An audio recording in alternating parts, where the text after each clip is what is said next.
আসসালামু আলাইকুম, স্বাগত জানাচ্ছি আরটিভি রাতের সংবাদে। আপনাদের সঙ্গে আছি আমি ফাহমিদা সালাম। ঐক্যমত্য কমিশনের আলোচনায় আশাব্যঞ্জক অগ্রগতি হয়নি বলে মন্তব্য করেছেন কমিশনের সহসভাপতি ডক্টর আলী রিয়াজ। বিএনপি ছাড় দিলেও অনেকেই নিজ অবস্থানে অনড় বলে মনে করেন সালাউদ্দিন আহমেদ। বলেন, সব বিষয়ে একমত হলে আলোচনার প্রয়োজন হতো না। সাংবিধানিক প্রতিষ্ঠানের নিয়োগ কমিটি নিয়ে আলোচনায় ভিন্ন ভিন্ন মত দিয়েছে রাজনৈতিক দলগুলো। ফরেন সার্ভিস একাডেমিতে কমিশনের দ্বিতীয় পর্যায়ের বৈঠকে এসব কথা বলেন তারা। শাকিবুর রহমানের রিপোর্টে বিস্তারিত। ঐক্যমত্য কমিশনের সঙ্গে দ্বিতীয় ধাপের সপ্তম দিনের বৈঠকে রাজধানীর ফরেন সার্ভিস একাডেমিতে যোগ দেন বিএনপি, জামায়াত, এনসিপি সহ অন্যান্য রাজনৈতিক দলের প্রতিনিধিরা। সাংবিধানিক ও সংবিধিবদ্ধ প্রতিষ্ঠানের নিয়োগ কমিটি, দ্বিকক্ষ বিশিষ্ট পার্লামেন্ট, উচ্চকক্ষের নির্বাচন প্রক্রিয়া ও উচ্চকক্ষের দায়িত্ব ও ভূমিকা নিয়ে আলোচনা হয়। আগের দিনের বৈঠকে এই বিষয়ে ঐক্যমত্য না হওয়ায় এদিন নতুন কোনো বিষয় আলোচনায় যুক্ত হয়নি। আপনারাই আসলে জনগণের এক বিরাট অংশকে প্রতিনিধিত্ব করেন।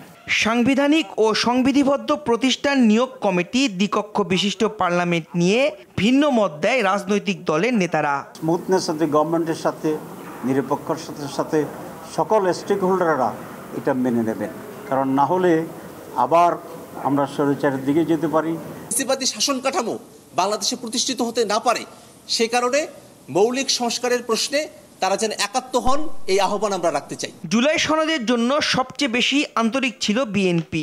এ কথা উল্লেখ করে সালাউদ্দিন আহমদ বলেন, সব বিষয়ে একমত হলে আলোচনার প্রয়োজন হতো না। জুলাই সনদ বলি বা জাতীয় সনদ বলি, এই বিষয়ে স্বাক্ষরিত হওয়ার জন্য সবচেয়ে বেশি আন্তরিকতা আমরা প্রদর্শন করেছি। আমরা জাতীয় মূলনীতির ক্ষেত্রে আমরা আমাদের অবস্থান জানিয়েছি আমরা কি বিষয়ে একমত। ঐক্যমত্য তো পোষণ হচ্ছে। এখন যদি জাতীয় ঐক্যমত্য কমিশনের সকল প্রস্তাবে যদি আমাদেরকে 100% একমত হতে বলে, তাহলে আলোচনার জন্য ডাকা হলো কেন? সূচনা বক্তব্যে কমিশন সহসভাপতি ডক্টর আলী রিয়াজ আলোচনার অগ্রগতি নিয়ে হতাশা প্রকাশ করেন। গত 7 দিন ধরে আমরা আলোচনা করেছি, বিভিন্ন বিষয়ে অগ্রগতি হলো। সত্যি কথা হচ্ছে, আশাব্যঞ্জক অগ্রগতি ক্ষেত্রে আমরা খানিকটা পিছিয়ে আছি। সংবিধান ও সংবিধিবদ্ধ নিয়োগ কমিটি নিয়ে যারা এখনো একমত না, তারা পুনর্বিবেচনা করবে বলে আশা করেন আলী রিয়াজ। আমরা কমিশনের পক্ষ থেকে তাদেরকে অনুরোধ করেছি যে এখন তারা পুনর্বিবেচনা করতে পারেন কিনা। দ্রুত রাজনৈতিক দলগুলোর ঐক্যমত্য পৌঁছানোর মাধ্যমে জুলাই মাসে জুলাই সনদ তৈরিতে ভূমিকা রাখবে বলে আশা ঐক্যমত্য কমিশনের। শাকিবুর রহমান, আরটিভি, ঢাকা। জুলাই ঘোষণাপত্র প্রকাশে সরকার ব্যর্থ হয়েছে অভিযোগ করে আসছে 3 আগস্ট কেন্দ্রীয় শহীদ মিনারে জুলাইয়ের ইশতেহার ও ঘোষণাপত্র পাঠের হুঁশিয়ারি দেন জাতীয় নাগরিক পার্টি এনসিপির আহ্বায়ক নাহিদ ইসলাম। সকালে বাংলা মোটরে দলের কেন্দ্রীয় কার্যালয়ে সংবাদ সম্মেলনে তিনি হুঁশিয়ারি দেন। একই সঙ্গে 5 আগস্টকে ছাত্র জনতার মুক্তি দিবস হিসেবে পালন করার কথা জানান নাহিদ। অরণ্য গফুরের রিপোর্ট।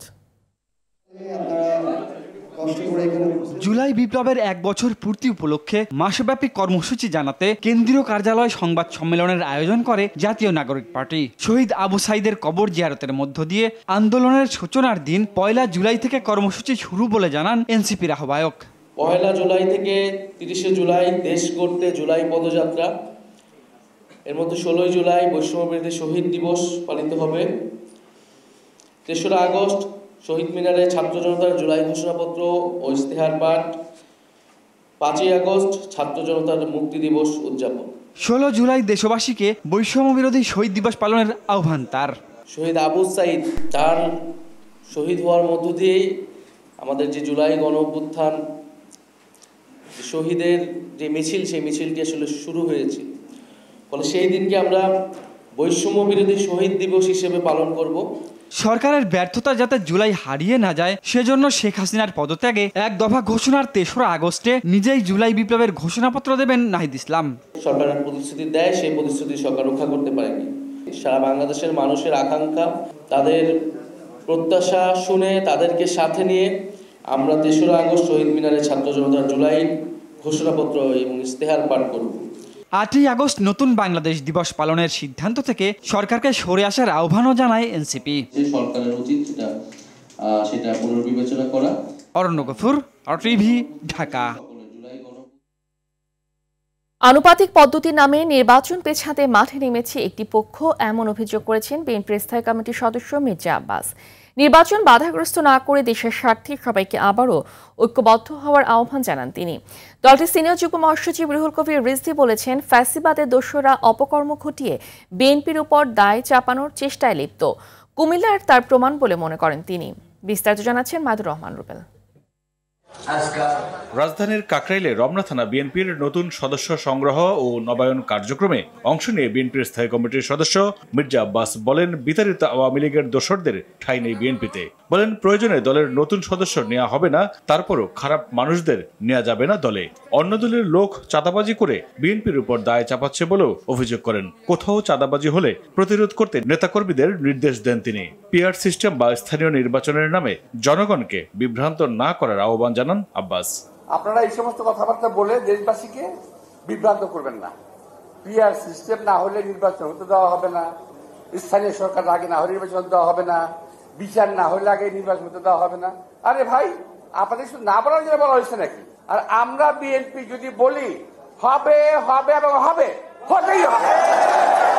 এদিকে নয়াপল্টনে দলের কেন্দ্রীয় কার্যালয়ে সংবাদ সম্মেলনে রুহুল কবির রিজভী বলেন, ভোট, নির্বাচন কিংবা ক্ষমতায় যাওয়ার মধ্যেই সীমাবদ্ধ ছিল না জুলাই গণ অভ্যুত্থান। বলেন, বাংলাদেশের সরকার কিংবা জনগণকে স্থিতিশীল রাখতে দিতে চায় না পতিত স্বৈরাচারী সরকার। ঘটনা তো এইটা একটা না যে হঠাৎ করে হয়েছে, ওরা তো একটা নেটওয়ার্ক গড়ে তোলার চেষ্টা করছে এবং এই নেটওয়ার্ক ভাঙার দায়িত্ব হচ্ছে অন্তর্বর্তীকালীন সরকারের।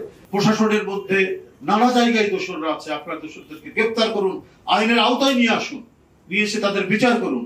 কিন্তু সেটা না করার কারণে, সেটা ধীরগতি হওয়ার কারণে আজকে তারা সাহস পাচ্ছে এবং এই ধরনের একটা জঘন্য অপকর্মে তারা মেতে উঠেছে। এদিকে গুলশানে বিএনপি মহাসচিব মির্জা ফখরুল ইসলাম আলমগীরের সাথে সৌজন্য সাক্ষাৎ করেছেন বাংলাদেশে নিযুক্ত Canadian high commissioner Ajit Singh. কর্মসংস্থান, শিক্ষা, স্বাস্থ্য খাতে সহযোগিতার বিষয়ে আলাপ হয়েছে বলে জানিয়েছেন আমির খসরু মাহমুদ চৌধুরী। আগামী নির্বাচনে সুবিধা নিতে কিছু রাজনৈতিক দল বিভিন্ন ধরনের ইস্যু তৈরির চেষ্টা করছে বলেও জানান তিনি। নির্বাচনের প্রস্তুতি, সরকারের পক্ষ থেকে প্রস্তুতি, রাজনৈতিক দলগুলোর প্রস্তুতি, বিএনপির প্রস্তুতি, এগুলো নিয়ে আলোচনা হয়েছে। বাংলাদেশ কানাডার সম্পর্ক কি হবে, কোথায় কোথায় আমরা কাজ করার সুযোগ থাকবে যদি জনগণ বিএনপিকে নির্বাচিত করে থাকে। মত দ্বিমত থাকলেও দেশের মানুষ ফেব্রুয়ারিতে নির্বাচনের প্রস্তুতি নিচ্ছে বলেও জানান বিএনপির এই নেতা। High commissioner Maidur Rahman Rubel, RTV, Dhaka. প্রাথমিক তদন্তে তথ্য প্রমাণ না থাকলে হত্যা মামলার আসামিকে আদালত মুক্তি দিতে পারবে বলে জানিয়েছেন আইন উপদেষ্টা আসিফ নজরুল। রাজধানীর ফরেন সার্ভিস একাডেমিতে উপদেষ্টা পরিষদের বৈঠকের সিদ্ধান্ত জানাতে আয়োজিত প্রেস ব্রিফিংয়ে তিনি এ তথ্য জানান। তিনি বলেন, মামলা বাণিজ্য এবং ভুয়া মামলা থেকে পরিত্রাণ পেতে ফৌজদারি দণ্ডবিধিতে নতুন সংশোধন যুক্ত করার সিদ্ধান্ত নিয়েছে উপদেষ্টা পরিষদ। খান আলামিনের রিপোর্ট। তেজগাঁওয়ে প্রধান উপদেষ্টার কার্যালয়ে অধ্যাপক ডক্টর মোহাম্মদ ইউনুসের সভাপতিত্বে উপদেষ্টা পরিষদের বৈঠক অনুষ্ঠিত হয়।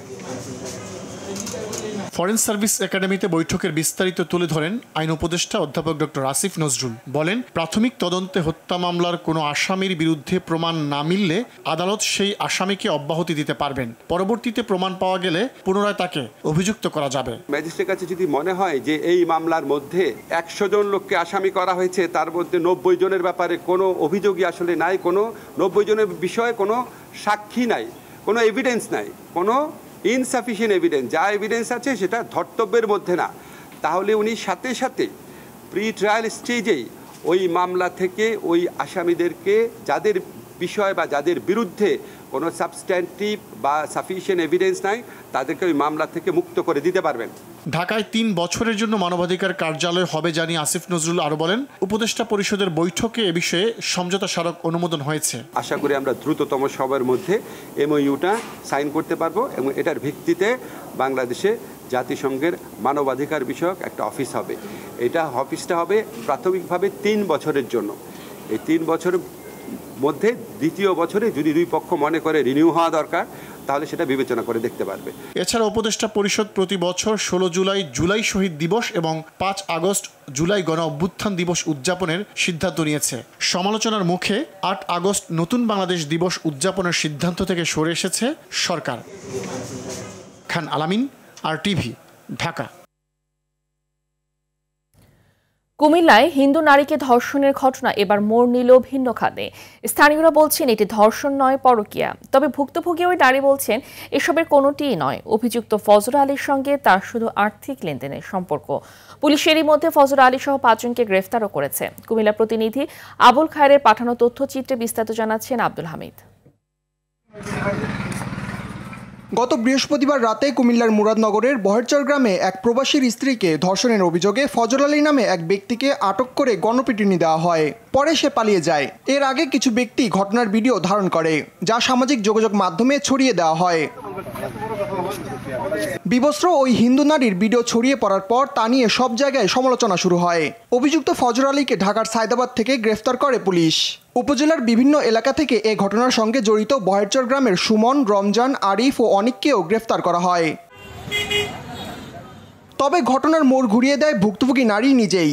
এই ঘটনায় করা মামলা প্রত্যাহারের কথা জানান তিনি। আমি মামলা করছি, আমি আবার উঠাইলাম না। কেউ গ্রামের লোক বুঝতে পারি না, বা আমার স্বামীর সাথে আমি বুঝতে পারি না। কিন্তু স্বামী এইসব শুনে দেখে আমার কাছে ফোন দেন। শুনে সম্পর্ক ছিল টাকা পয়সা নিয়ে কথা হয়েছে। তবে স্থানীয়রা বলছেন ফজর আলীর সঙ্গে ওই নারীর পরকীয়া সম্পর্ক ছিল। এই যে ঘটনাগুলি মানে শুরু হয়েছে তখন রাত্রে বাজে 12:30। কারণ আমার ডাক আনছে এই ফজর আলী চোরে নাকি মেয়ের অত্যাচার করছে। ফজর আলীর দীপালির পরকীয়া সম্পর্ক ছিল অনেক আগে থেকেই। দীপালির বিয়ে হয়ে গেছে শ্বশুর বাড়িতে থাকতো, ওইখান থেকে দীপালি বাপের বাড়িতে আসছে। ফজর আলীকে ফোন করে নেওয়ার পরে তাদেরকে পরকীয়া সম্পর্ক ছিল। এর আগে সামাজিক যোগাযোগ মাধ্যমে ফজর আলীকে বিএনপি কর্মী হিসেবে পরিচয় দিলেও খোঁজ নিয়ে জানা যায় তিনি স্থানীয় আওয়ামী লীগের রাজনীতির সঙ্গে যুক্ত ছিলেন। এছাড়া স্থানীয় ইউপি চেয়ারম্যানের ঘনিষ্ঠ হিসেবেই তাকে সবাই চিনত। সে আওয়ামী লীগের পন্থী রাজনীতি করছে, আওয়ামী লীগের সাথে জড়িত ছিল জাহাঙ্গীর আলম সরকার, ইউসুফ আব্দুল্লাহ হারুন, সবার ব্যানারে তাকে দেখবেন। সে হচ্ছে সুবিধাবাদী লোক। আব্দুল হামিদ, RTV। বিএনপি মহাসচিব মির্জা ফখরুল ইসলাম আলমগীর অভিযোগ করেছেন কুমিল্লার মুরাদনগরে এক উপদেষ্টা নিজের স্বার্থসিদ্ধির জন্য ক্ষমতার অপব্যবহার করছেন। বলেন ওই এলাকায় নারী নির্যাতন সহ বিভিন্ন অপরাধ বাড়ছে আর দুষ্কৃতকারীরা রাজনৈতিক আশ্রয়ে বেপরোয়া হয়ে উঠছে। সম্প্রতি হিন্দু নারীকে বিবস্ত্র করে নির্যাতনের ঘটনায় তীব্র নিন্দা জানান তিনি। এই ঘৃণ্য ঘটনায় জড়িতদের দৃষ্টান্তমূলক শাস্তির দাবি করেন।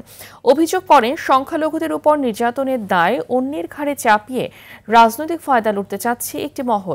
উপদেষ্টাদের ভূমিকা এলাকাবাসীর শান্তি বিঘ্নিত করছে।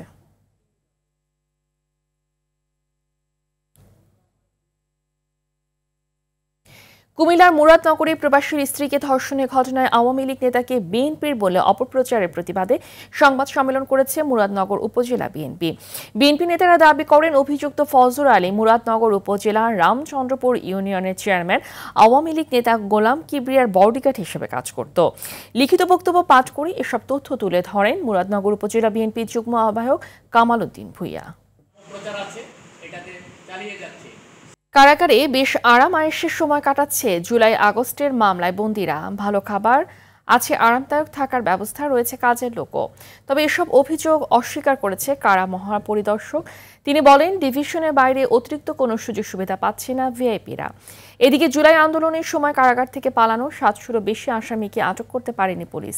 ফলে আগামী নির্বাচন ভয়াবহ পরিবেশ সৃষ্টির আশঙ্কা দেখছেন মানবাধিকার কর্মী এলিনা খান।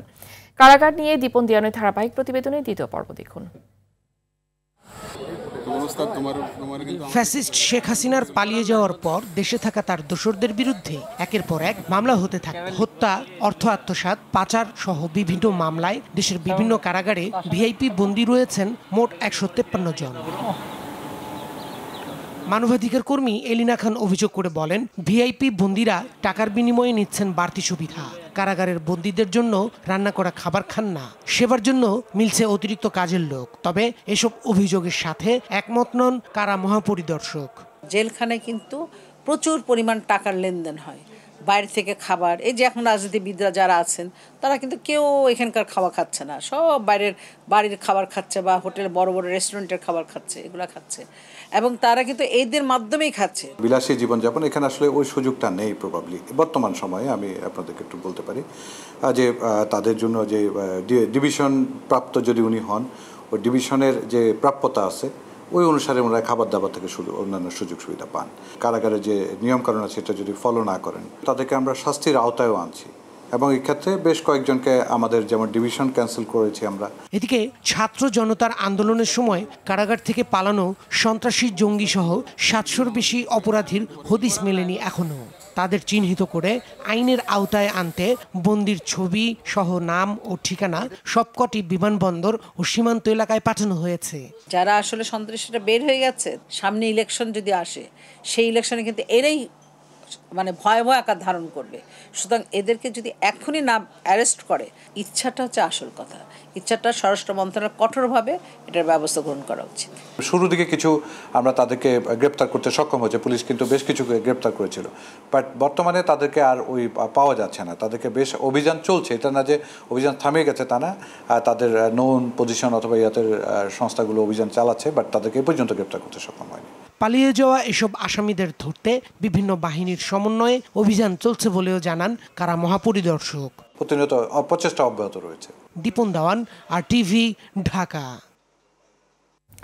জাতীয় রাজস্ব বোর্ডের কর্মকর্তা কর্মচারীদের চলমান আন্দোলন থেকে শাটডাউন সহ সব ধরনের কর্মসূচি প্রত্যাহারের ঘোষণা দিয়েছে এনবিআর সংস্কার ঐক্য পরিষদ। রোববার সন্ধ্যায় সংবাদ সম্মেলনের মাধ্যমে এই সিদ্ধান্ত জানানো হয়। এর আগে রাজস্ব বোর্ডের সংস্কার রোধ ও চেয়ারম্যানের অপসারণের দাবিতে আন্দোলনের অংশ হিসেবে দ্বিতীয় দিনের মতো রোববারও কমপ্লিট শাটডাউন এবং মার্চ টু এনবিআর কর্মসূচি পালন করে আন্দোলনকারীরা। তারা রাজধানীর আগারগাঁয়ে এনবিআর এর প্রধান কার্যালয়ের সামনে অবস্থান নেন। এই কর্মসূচির ফলে রাজস্ব আহরণ কার্যক্রম মারাত্মকভাবে বিঘ্নিত হচ্ছিল। পরিস্থিতি বিবেচনায় এনে আন্দোলনকারীরা কর্মসূচি প্রত্যাহারের সিদ্ধান্ত নেন বলে জানায়।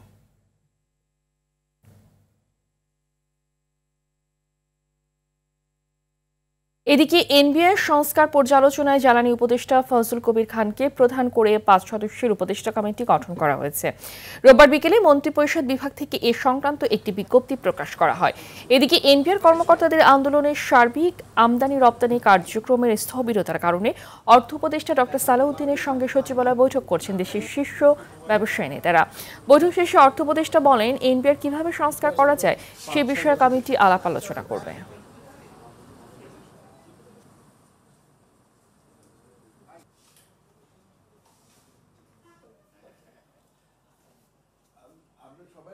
একটা সিদ্ধান্ত হয়েছে এসব আলাপ আলোচনা এনবিআরের যারা আন্দোলন করছে এনবিআরের সংস্কার এগুলি সম্পর্কে একটা 5 সদস্যের একটা উপদেষ্টা পর্যায়ের কমিটি গঠন করা হয়েছে। সেটা কবে হবে স্যার? এটা অলরেডি এটা আপনার মন্ত্রী পরিষদের সচিবের হিসেবে পাবেন, এটা ডিসিশন হয়েছে। ব্যবসায়ীরা ওদের ইচ্ছা ওদের সুবিধা অসুবিধার জন্য যা করার সাথে আলাপ আলোচনা করতে পারে সে ব্যাপারে না এগুলো করা হয় না, এইগুলি বলা হয় না। কমিটি তো ওদের সাথে আলাপ আলোচনা করবে এনবিআর কিভাবে সংস্কার করা যায়, সবার কথা শুনবে, অংশীজন ব্যবসায়ী সবার। 5 সদস্য কারা কারা আছেন? 5 সদস্য আমি এখন বলবো না। বিভিন্ন ব্যক্তি ও প্রতিষ্ঠানকে কর ফাঁকি দিতে সহযোগিতা, ঘুষ লেনদেন ও অবৈধ সম্পদ অর্জনের অভিযোগে জাতীয় রাজস্ব বোর্ডের 6 কর্মকর্তার বিরুদ্ধে অনুসন্ধান শুরু করেছে দুর্নীতি দমন কমিশন। রোববার বিকেলে সংবাদ সম্মেলনে এ তথ্য জানায় দুদক মহাপরিচালক মোহাম্মদ আক্তার হোসেন। তিনি বলেন, এনবিআর এর কতিপয় অসাধু কর্মকর্তা করের টাকা কমিয়ে দেওয়ার বিনিময়ে নিজেরা মোটা অঙ্কের টাকা নিচ্ছে। কর ফাঁকির মিথ্যে মামলা দিয়ে বিভিন্ন প্রতিষ্ঠানকে হয়রানি করার তথ্য আছে বলে জানান দুদক মহাপরিচালক।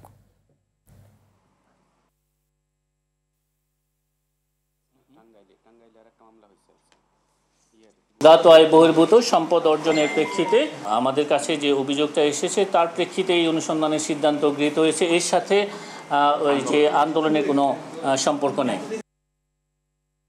ডেক্সেল ইন্টারন্যাশনাল স্কুলে ক্ষুদে শিক্ষার্থীরা প্লে গ্রুপ থেকে কেজি 2 পর্যন্ত তাদের 4 বছরের যাত্রা শেষ করে আনুষ্ঠানিকভাবে স্নাতক হয়েছেন। এই উপলক্ষে স্কুলটির ক্যাম্পাসে বর্ণাঢ্য এক অনুষ্ঠানের মাধ্যমে তাদের সংবর্ধনা দেওয়া হয়। কোরআন তেলাওয়াত, জাতীয় সঙ্গীতের মাধ্যমে অনুষ্ঠানটি শুরু করা হয় এবং বিশেষ এক সঙ্গীতের মাধ্যমে শিক্ষার্থীদের বরণ করে নেয় স্কুল কর্তৃপক্ষ। অনুষ্ঠানে স্কুলের পরিচালক আব্দুল কাইয়ুম তালুকদার, অধ্যক্ষ হাবিবুর রহমান এবং উপাধ্যক্ষ নুরুল আলম ও ফারুক হোসেন উপস্থিত ছিলেন।